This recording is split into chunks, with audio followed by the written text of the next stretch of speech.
नमस्कार मित्रांनो, शुभांगी रेसिपीमध्ये तुमचं स्वागत आहे। आज आपण बनवूया पुरणपोळी। आपण पुरणाची प्रोसेस पाहूया। इथे मी डाळ भाजून घेते, ते कुकरमध्ये लावून घेते। त्याला आपण 5 शिट्ट्या येऊ देऊ आणि आता आपण कणिक मळून घेऊ। पुरण आपलं शिजून झालेलं आहे। आता त्याच्यातलं मी पाणी काढते। पाणी काढून झालं त्याच्यामध्ये साखर घालू त्या डाळीमध्ये आणि 1 चमचा विलायची पावडर पण मी त्याच्यामध्ये घातली आहे। साखर सगळी व्यवस्थित मिक्स करून घेऊ। आता इथं पुरण वाटून घेऊ आपण।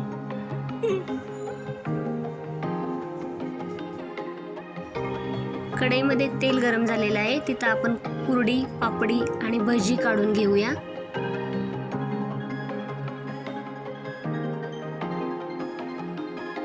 तर मी आता आमटी करून घेते।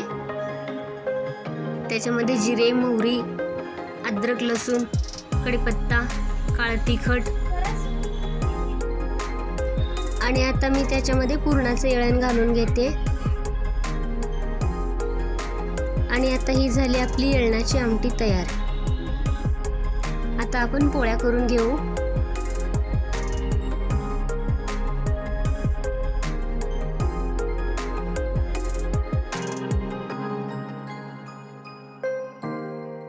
इथे झालं पोळीचा उंडा तयार।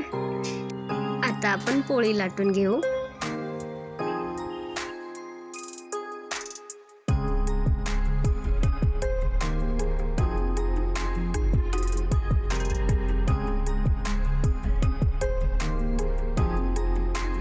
इथे बघा आपली पोळी मस्त झालेली आहे।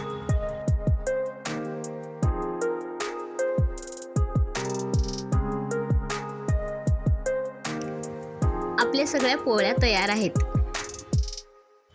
तुम्हाला जर माझी ही पुरणपोळी रेसिपी आवडली तर माझ्या चॅनलला सबस्क्राईब करा आणि मला कमेंटमध्ये सांगा की माझी पुरणपोळी रेसिपी कशी झाली।